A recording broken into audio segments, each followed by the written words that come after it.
Hai teman-teman, selamat datang di AgriTalk Podcast, tempatnya ngobrolin dunia pertanian.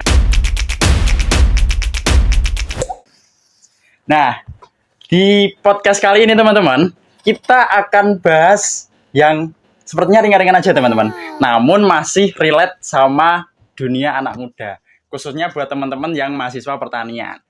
Nah, ngomong-ngomong soal pertanian nih, pertanian itu mungkin bagi orang awam itu masih mengibaratkan pertanian itu masih sekedar tanam menanam, tanam panen makan gitu aja ya teman-teman. Namun tidak hanya itu teman-teman, karena di episode kali ini kita akan mengulas sisi lain dari dunia pertanian yang belum kalian ketahui. Nah, di episode kali ini kita akan membahas mengenai topik yang menarik, yaitu pemberdayaan pertanian. Nah, biar obrolan kita tambah seru nih, pastinya aku di sini nggak sendirian nih. Aku ditemenin oleh seseorang yang pastinya sudah berpengalaman, memiliki banyak sekali pengalaman yang luar biasa. Kalau dikatakan segudang mungkin kurang ya teman-teman. Nah, oke, makanya kita sambut aja, kita kenalin Mbak Rika Lutfiah Maharani. Halo Mbak Rika, Halo, apa kabar? teman-teman semuanya. Oke, nah teman-teman, Mbak Rika ini merupakan salah satu mahasiswa yang memiliki banyak sekali pengalaman. Beliau ini adalah mahasiswa dari program studi penyuluhan dan komunikasi pertanian angkatan 2021. Nah, Mbak Rika ini pernah menjadi Ketua Umum Kelompok Studi Ilmiah Fakultas Pertanian pada tahun 2024. Nah, beliau ini juga memiliki banyak sekali pengalaman menjadi ko-asisten mata kuliah di selama perkuliahan ini. Kemudian beliau ini juga pernah masuk ke dalam tim yang lolos pendanaan program PPK Ormawa atau penguatan kapasitas organisasi mahasiswa melalui tim KSI FP1S tahun 2023, dan juga beliau tergabung di tim Karanganyar Berdaya yang merupakan program CSR dari Pertamina Foundation. Nah, beliau ini juga pernah memiliki pengalaman magang di Balai Pelatihan Pertanian Provinsi Jawa Tengah. Wow, ini Mbak Rika, aku bacain pengalaman Mbak Rika ini excited dan sungguh-sungguh menarik sepertinya. Nah teman-teman, nah pengalaman Mbak Rika ini juga pastinya relate dengan topik yang kita bahas kali ini ya, yaitu tentang pemberdayaan pertanian. Nah, ngomong-ngomong pemberdayaan pertanian nih Mbak, orang-orang kan mungkin berpikir kalau pertanian itu sekedar seperti yang aku katakan tadi, tanam menanam saja nih Mbak. Nah, namun di sisi lain kita itu juga penting atau ada hal luas lain yang bisa digali dari pertanian, salah satunya adalah pemberdayaan pertanian ini. Nah, Mbak Rika yang memiliki pengalaman segudang mengenai lebih bahkan lebih dari segudang mengenai pemberdayaan pertanian ini, boleh cerita nggak sih Mbak, awal mula Mbak Rika ini tertarik terjun untuk berkecimpung di dunia pemberdayaan pertanian, Mbak?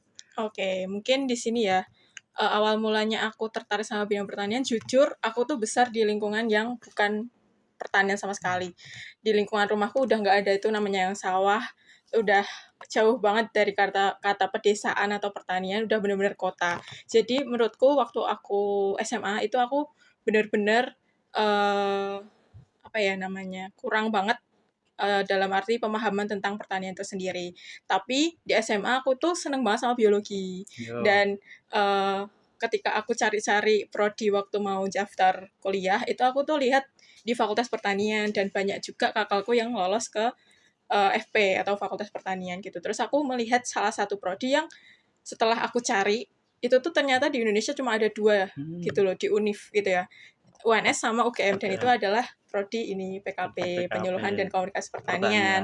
Maka dari itu aku daftar di PKP ini dan alhamdulillahnya keterima. Jadi menurutku pertanian tuh emang dari aku sendiri emang tertarik sama bidang pertanian dan pengen mendalami lebih dalam lagi. Selain itu juga menurutku pertanian tuh sektor yang nggak bakal habis gitu loh. Kayak pastinya di masa-masa yang akan datang tuh pasti bakal dibutuhkan terus. Apalagi kan kita memang butuh pangan ya. Apalagi populasi manusia zaman sekarang gak lebih banyak lagi, pastinya pangan tuh pasti bakal dibutuhkan lebih banyak gitu. Jadi pertanian itu salah satu sektor yang pastinya nanti akan berkembang terus-menerus. Gitu sih, Dit. Wow, jadi Mbak Rika ini dulu tertarik dunia pertanian dari seneng biologi teman-teman. Kemudian masuk prodi PKP dan tambah ibaratnya tertarik lagi untuk masuk lebih dalam ke dunia pertanian.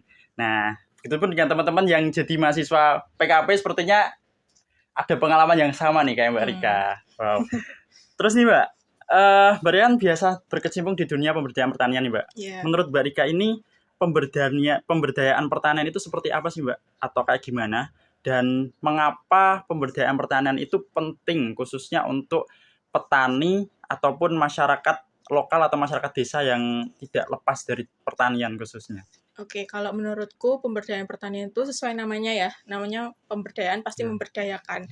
Dan memberdayakan tuh bisa dikatakan dari segala aspek. Bisa dari aspek subjeknya, kayak dari petaninya, atau dari aspek lingkungannya sebagai objeknya, terus juga aspek ekonominya, dan lain sebagainya. Dan menurutku pemberdayaan pertanian itu ya, itu kita memberdayakan, kita punya wadah untuk memberdayakan pertanian itu sendiri supaya kita tahu gimana sih mengelola atau memproduksi hasil pertanian supaya bisa ya itu tadi meningkatkan perekonomian kembali lagi ke petani gitu. Dan menurutku pemberdayaan pertanian itu penting banget sih buat petani sama masyarakat desa karena ya itu tadi bisa meningkatkan ekonomi mereka.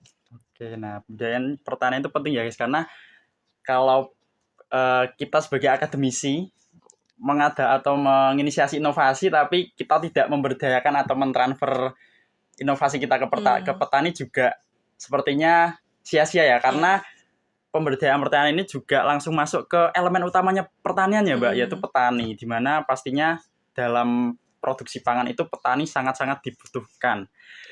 Nah, kita nih Mbak sebagai mahasiswa pastinya itu seberapa penting sih Mbak peran kita ya kan sebagai mahasiswa dalam dunia pemberdayaan pertaniannya. Khususnya kalau dosen-dosen PKP kan kalau menyebut khususnya PKP sendiri itu sebagai agen of change atau betul, agen perubahan. Nah, pastinya sebagai mahasiswa itu mempunyai privilege seperti akses ilmu, relasi, kemudian kita juga difasilitasi dengan program-program yang bisa mengeluarkan ide-ide yang brilian untuk masyarakat. Nah, ini seberapa penting sih Mbak peran kita di pemberdayaan pertanian ini? Oke, menurutku penting banget sih karena dari proyek-proyek yang udah aku lakuin ya, peran mahasiswa tuh kayak jadi perantara gitu loh antara misal kelompok tani atau kelompok wanita tani dengan pemerintah.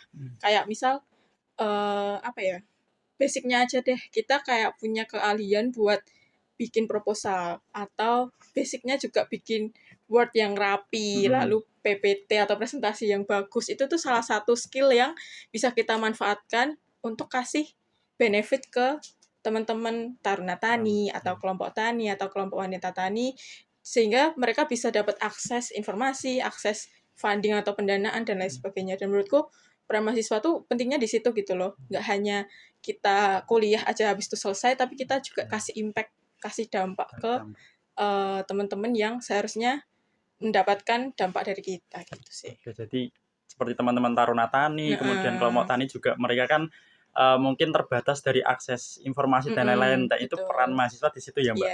Nah, kemudian mahasiswa juga perantara kalau misalkan belum ada inisiatif dari petani mengenai inovasi-inovasi tertentu. Nah, peran kita di situ ya teman-teman. Nah, berbicara soal pengalaman Mbak Rika nih, karena Mbak Rika juga memiliki pengalaman di bidang pemberdayaan pertanian ini. Menurut Mbak Rika, apa sih Mbak pengalaman yang paling berkesan selama Mbak Rika ini berkecimpung di kegiatan pemberdayaan pertanian? Karena pernah jadi PPK Ormawa, kemudian Karanganyar Berdaya, kemudian magangnya juga di Balai Pelatihan Pertanian ya. Nah, pengalaman apa sih Mbak yang menjadi pengalaman yang berbeda dengan pengalaman-pengalaman yang lainnya? Oke, kalau menurutku sebenarnya semuanya berkesan banget sih menurutku karena aku kayak bersyukur banget bisa ikut semua itu gitu loh. Tapi kalau mungkin ditanya salah satu atau beberapa, yang pertama mungkin PPKO dulu ya. Karena kalau dari PPKO bisa dihitung aku udah 3 tahun di PPKO. Tapi yang paling aku aktif itu di 2023 karena sebagai tim inti. Jadi di situ aku benar-benar melaksanakan proker-proker tuh karena aku tim intinya dan di situ aku jadi PDD jadi benar-benar terjun langsung gitu. Nah di situ aku ngerasa kayak kalau semisal aku nggak ikut PPKO, aku nggak bakal bisa dan nggak akan bakal tahu kalau misal ada tuh kelompok wanita tani yang memberdayakan greenhouse-nya, ditanami toga-toga, terus punya lahan sendiri dengan mungkin setelah kita tahu ternyata ada beberapa konflik di sana. Terus setelah itu aku juga nggak bakal tahu kalau misal aku nggak PPKO, aku nggak bakal tahu gimana sih caranya bisa berinteraksi sosial dengan ibu-ibu, apalagi ibu-ibu di lingkungan Jawa gitu ya, yang harus ngobrolnya pakai bahasa kromo gitu-gitu. Nah itu tuh kayak hal-hal yang bikin aku kayak bersyukur banget gitu loh bisa ikut PPKO. Terus aku juga bersyukur banget aku bisa tahu gimana caranya membawakan materi ke ibu-ibu dan gimana ya, membawakan materi ke ibu-ibu itu kan nggak semudah kita presentasi. Jadi kayak beda banget gitu loh. Kita harus bawakan vibes yang menyenangkan dan lain sebagainya. Dan itu kayak hal-hal yang aku pelajari ketika aku ikut PPKO gitu. Itu yang PPKO. Terus yang Karanganyar Berdaya menurutku itu suatu hal atau topik yang baru sih menurutku di Karanganyar Berdaya itu, karena subjeknya kita kan Taruna Tani, dan di Taruna Tani itu kita memberdayakan semacam pembuatan casing, atau kalau teman-teman tahu casing itu bekas cacing atau kotoran cacing lah istilahnya. Jadi kita buat gudang yang nanti diisi tanah dan di situ dibiarkan cacing gitu loh. Nah, disitulah aku baru tahu kalau misal ada casing gitu. Aku benar-benar baru tahu di situ gitu loh. Dan sebelumnya aku nggak tahu gimana bentuk casing gitu. Jadi aku belajar banyak di situ. Terus di Karanganyar Berdaya karena kita tuh sasarannya Karanganyar, jadi di situ kita sosialisasi ke SMP dan di situ aku belajar banyak gitu. Terus yang terakhir di Balai Pelatihan Pertanian atau Bapeltan gitu. Nah, di Bapeltan sendiri karena itu yang paling panjang, waktunya 6 bulan sendiri di sana, aku belajar banyak banget di sana sih, terutama mempelajari, karena aku waktu di sana tuh topiknya tentang tembakau, jadi 6 bulan full tuh tembakau. Jadi aku belajar tentang gimana caranya ngerajang tembakau. Jadi kita kan taunya kayak wujud itu ya, semacam ya rokok gitulah ya kita sebut. Nah, disitulah kita tahu kalau misal sebelum jadi rokok itu tuh kayak dirajang dulu, terus dipilah di level A, level B, level C dan lain sebagainya. Terus ada juga teknik pemasarannya dan lain sebagainya. Jadi di situ aku tahu banyak tentang tembakau khususnya. Terus juga tahu karakter petani itu macam-macam gitu loh. Dan ya itu sih, aku belajar tentang karakter petani di sana. Dan dari seluruh Jawa Tengah aja kalau di sana tuh. Jadi nggak hanya Temanggung, Magelang, tapi seluruh Jawa Tengah gitu. Gitu sih. Wow, menarik sekali ya pengalaman dari Mbak Rika ini. Jadi kegiatan pemberdayaan petani ini tidak hanya sekedar kita memberdayakan petani, tapi kita juga tahu kehidupan dari mereka, kemudian apa masalah mereka, dinamika yang ada di lingkungan sekitar mereka, kita jadi tahu teman-teman. Nah, oke, keren banget ya obrolan kita pada hari ini ya teman-teman, karena ini aku dan juga teman-teman pastinya mendapat insight yang banyak, wawasan yang banyak mengenai ternyata pertanian nggak cuma sekedar tanam-menanam nih guys. Nah, ada sisi lain yang memang harus kita perhatikan dan ini penting untuk keberlanjutan pertanian. Nah, jadi kemudian pemberdayaan pertanian ini juga bukan soal hanya sekedar ikut program ya Mbak. Kita juga berani untuk turun, berani untuk langsung ibaratnya peduli terhadap masyarakat, kontribusi aksi nyata kepada masyarakat petani. Nah, sebagai mahasiswa kita memiliki peran yang sangat dibutuhkan bagi mereka, teman-teman. Nah, jadi mahasiswa itu bukan sekedar belajar mengenai teori ya, tapi kita juga dituntut untuk bagaimana sih kita untuk berkontribusi kepada masyarakat lewat teori-teori yang sudah kita dapatkan di perkuliahan kali ini. Nah, oke Mbak Rika, terima kasih atas kesempatannya untuk podcast kali ini, karena telah berbagi cerita, pengalaman, wawasan, semangat, motivasi yang pastinya ibaratnya memotivasi teman-teman untuk mengambil peran sekecil apapun di bidang pemberdayaan pertanian ini. Nah, sebelum aku tutup, aku mau reminder nih teman-teman. Apa remindernya? Nah, di balik apa yang kita makan, ada jasa petani yang jangan sampai kita lupakan.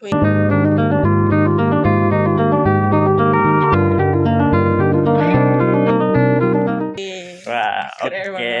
Untuk itu terima kasih ya Mbak Rika. Sampai jumpa di AgriTalk Podcast selanjutnya. See you the next video. See you.